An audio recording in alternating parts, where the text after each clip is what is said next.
ಇನ್ನು ಚಾಮರಾಜನಗರ ಲೋಕಸಭಾ ಕ್ಷೇತ್ರದಿಂದ ಕಾಂಗ್ರೆಸ್ ಅಭ್ಯರ್ಥಿ ಯಾರಾಗ್ತಾರೆ?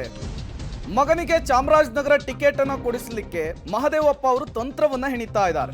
ಸಿಎಂ ಸಿದ್ದರಾಮಯ್ಯನವರ ಜೊತೆಗೆ 2.5 ಗಂಟೆ ಇದೇ ವಿಚಾರಕ್ಕೆ ಮೀಟಿಂಗ್ ಕೂಡ ಮಾಡಿದ್ದಾರೆ.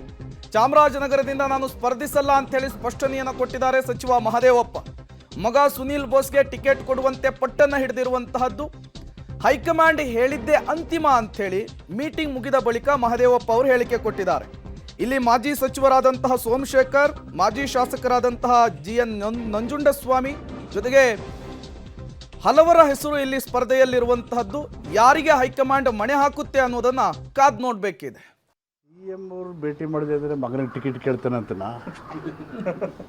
ಪಾರ್ಲಿಮೆಂಟ್ ಎಲೆಕ್ಷನಲ್ಲಿ ನಾವು ಗೆಲ್ಲೋದಕ್ಕೆ ನಮ್ಮ ಎರಡೂ ಕ್ಷೇತ್ರಗಳಲ್ಲಿ ಕಾರ್ಯಕ್ರಮಗಳನ್ನು ಮೀಟಿಂಗ್ಗಳನ್ನ ಫಿಕ್ಸ್ ಮಾಡೋಕ್ಕೆ ಏನೇನು ಮಾಡಬೇಕು ಅಂತೇಳಿ ನಾನು, ನಮ್ಮ ಸಹೋದ್ಯೋಗಿ ಮಿತ್ರದ ವೆಂಕಟೇಶ್ ಅವರು ಮತ್ತು ನಮ್ಮ AR ಕೃಷ್ಣಮೂರ್ತಿ ಕೊಳ್ಳೇಗಾಲ ML ಅವರು ಅಲ್ಲೇ ಇದ್ದರು, ಅದನ್ನು ಮಾತಾಡ್ತಿದ್ರು. ಅಷ್ಟು ಬಿಟ್ಟರೆ ಟಿಕೆಟಿನ ವಿಷಯ ಏನು ಚರ್ಚೆ ಮಾಡಿಲ್ಲ. ಹೈಕಮಾಂಡು ಇದೆಲ್ಲ ವಿಷಯನೂ ಕೂಲಂಕುಷಪರವಾಗಿ ಇವತ್ತು ನಾಳೆ ತೀರ್ಮಾನ ಮಾಡ್ತಾರಲ್ಲ, ಅದು ಹೌದು. ಅದೇನು ಮಾಡೋಕ್ಕಾಗುತ್ತೆ, ಫೈನಲ್ಲಾಗಿ ಹೈಕಮಾಂಡ್ ಹೇಳಿದ್ದಾಗುತ್ತೆ.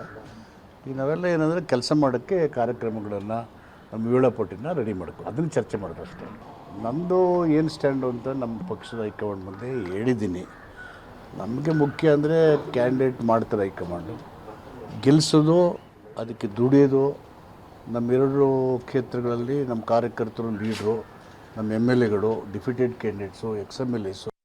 ಮಹದೇವಪ್ಪನ ಕ್ಯಾಂಡಿಡೇಟು ಒಳ್ಳೆ ಕ್ಯಾಂಡಿಡೇಟ್ ಅಂದರೆ ಬೇರೆ ಭಿನ್ನಾಭಿಪ್ರಾಯ ಇಲ್ಲ, ನಮ್ಗೆ ಯಾರಿಗೂ ಭಿನ್ನಾಭಿಪ್ರಾಯ ಇಲ್ಲ. ಬಟ್ ಆದರೆ ಚಾಮರಾಜನಗರ ಕ್ಷೇತ್ರದಲ್ಲಿ ನಾವು ಕಾಂಗ್ರೆಸ್ ಪಕ್ಷ ಗೆಲ್ಲೋದು 100% ಗ್ಯಾರಂಟಿ. ಮಹದೇವಪ್ಪನವರು ಇಲ್ಲಿ ತನಕ ಒಪ್ಪಿಲ್ಲ, ಮುಂದೆ ಇನ್ನೂ 2-3 ದಿವಸ ಟೈಮ್ ಇದೆಯಲ್ಲ, ನಾವು ನಿಂತ್ಕೊಳ್ಳಿ ಅಂತ ಸಾಕಷ್ಟು ಸಲ ಹೇಳಿದ್ದೀನಿ ಅವ್ರಿಗೆ. ಏನೋ ಅವರು ನನಗೆ ಬೇಡ ಅಂತ ಹೇಳ್ತಾರೆ, ನಮ್ಮ ಮಗನಿಗೆ ಕೊಡಿ ಕೇಳ್ತಾರೆ. ಕಮೆಂಟ್ನವ್ರು ಹೇಳ್ತಾರೆ, ನಾವು ಇಲ್ಲಿ ಲೋಕಲ್ಲಾಗಿ ಎಲ್ಲರೂ ನಮ್ಮ ಲೋಕಲ್ MLAs ಅವರೆಲ್ಲ ಅವ್ರ ಹೆಸರು ಅವನೇ ಹೆಸರು